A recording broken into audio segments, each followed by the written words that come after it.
Guys, ഇപ്പം മുളകും പുത്തൻ പ്രൊമോഷൻ. എന്റെ പൊന്നോ, ഒരു കലിപ്പത്തി ലച്ചുവിനെയാണ് കൂട്ടുകാരെ നമുക്ക് ഇന്ന് കാണുവാൻ സാധിക്കുന്നത്. പാവം നമ്മുടെ സിദ്ധു കേട്ടോ, പേടിച്ച് പറങ്കലിച്ച് മാറിയൊക്കെ നിൽക്കുന്നുണ്ട്.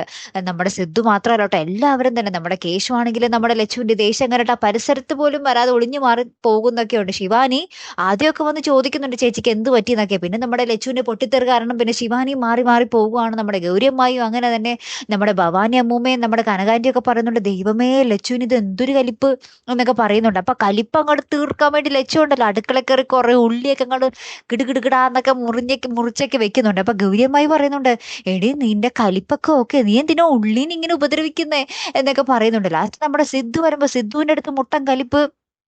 പിന്നെ നമ്മുടെ സിദ്ധു ജീവൻ പണയം വെച്ച് മുറിയിലിരിക്കുന്ന ഒരു രംഗമാണ് കൂട്ടുകാരെ നമുക്ക് കാണുവാൻ സാധിക്കുന്നത്. പാവം സിദ്ധുവിനൊന്നും വരാതിരിക്കട്ടെ. കാരണം വേറെ ഒന്നുമല്ല, നമ്മുടെ സിദ്ധു ഇങ്ങനെ ലച്ചുവിന്റെ ഇങ്ങനെ കലിപ്പ് എന്താണാവോ എന്നിങ്ങനെ അന്വേഷിച്ച് ലാസ്റ്റ് നമ്മുടെ ലച്ചു കലിപ്പങ്ങോട്ട് സഹിക്കാനാവാതെ സിദ്ധുവിനെ മുറി കയറ്റി വെച്ചിട്ട് ഒരു ഫ്ലവർ വാസ് എടുത്ത് നമ്മുടെ സിദ്ധുവിന്റെ തലമണ്ട് അടിച്ച് പൊട്ടിക്കാനൊക്കെ പോകുന്നുണ്ട് കൂട്ടുകാരെ. നമ്മുടെ സിദ്ധു ആണെങ്കിൽ പ്ലീസ് എന്നൊന്നും ചെയ്യല്ലേ എന്നൊക്കെ പറഞ്ഞ് അവിടെ നിൽക്കുന്നുണ്ട്. എന്തായിരിക്കും നമ്മുടെ ലച്ചുവിന്റെ ഈ കലിപ്പിന് പിന്നിലെ കാരണം? ഇനി നമ്മുടെ സിദ്ധുവിന്റെ അമ്മായിയമ്മ വരുമെന്ന വിവരം നമ്മുടെ ലച്ചുവിന് കിട്ടിയോ? എന്തായിരിക്കും ഗൈസ് ഈ ഒരു കലിപ്പിനെ കാരണം? നിങ്ങളൊന്ന് കമന്റ് ചെയ്തേക്കണേ. കാത്തിരുന്നേനെ കാണോട്ടപ്പെടുത്തിയ ഒരു വീഡിയോയുമായി വരുന്നത് വരയ്ക്കും. Good bye.